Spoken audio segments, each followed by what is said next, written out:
Sacramento, what's happening? Sacktown Pete back at it again. Thank you guys so much for tuning in.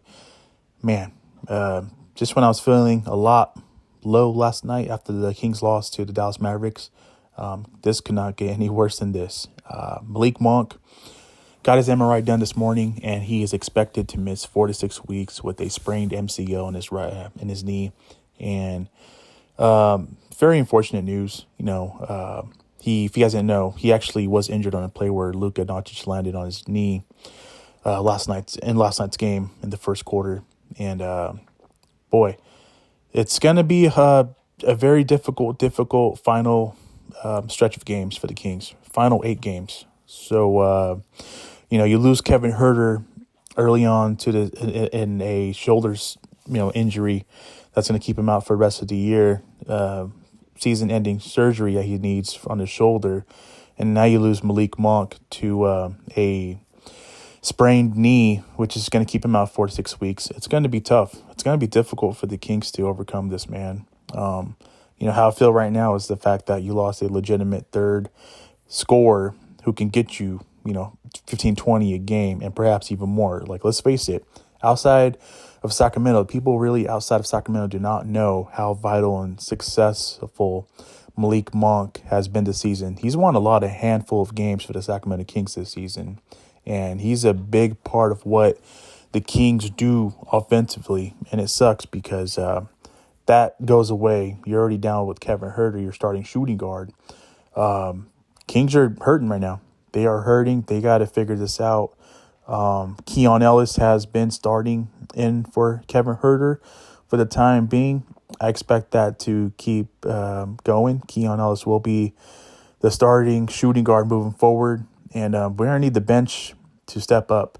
Right now, the bench is really thin because Sasha Vezenkov is out. Trey Lyles is out as well. We're hoping that those two guys at some point during these final 8 games may make a return back soon, hopefully. This is gonna De'Aaron Fox and Domantas Sabonis. They're gonna have to carry the workload. I mean, I expect them to play heavy minutes this final 8-game stretch, and going into potentially in the play-in or the playoffs, should I say, if you're gonna just try to make the playoffs. The road is not closed to making the playoffs, guys. Let me be clear. The road is not closed at all for the Kings to make the playoffs. They'll have a very good chance of making the postseason again, for their second consecutive year. But with Monk being out, the road just got that much harder, is what I'm saying. And, next man up mentality. Davion Mitchell's got to step up. I have full faith and trust in Davion Mitchell stepping up while Monk is out. Keon Ellis is going to have to continue to shine. Fantastic game from Keon Ellis last night. He's going to have to continue to keep that up. Trey Lyles, when he's back, Sasha Vezenkov, he's going to have to shoot the ball out, lights out.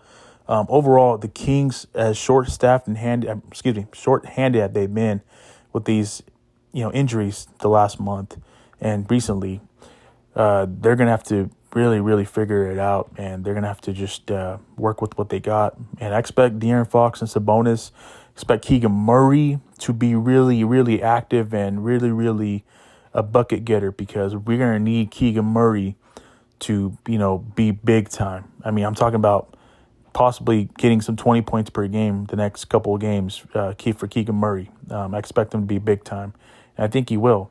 So with that being said, I want to hear from you guys. Let me know your guys' thoughts on this unfortunate news.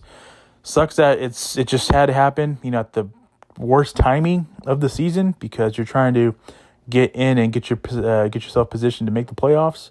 Or should I say, get ready for the play-in, in this case for the Kings. Boy, it's going to be a brutal finish. We'll see if Malik Monk will be getting the Sixth Man of the Year honors.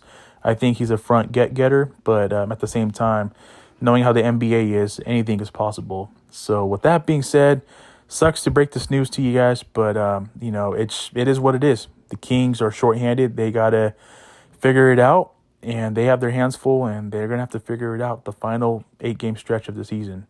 So with that being said, I will catch you guys in my next video. You guys take care. Have yourself a great rest of your weekend. God bless. Keep pushing forward, and I'll see you guys in the next video.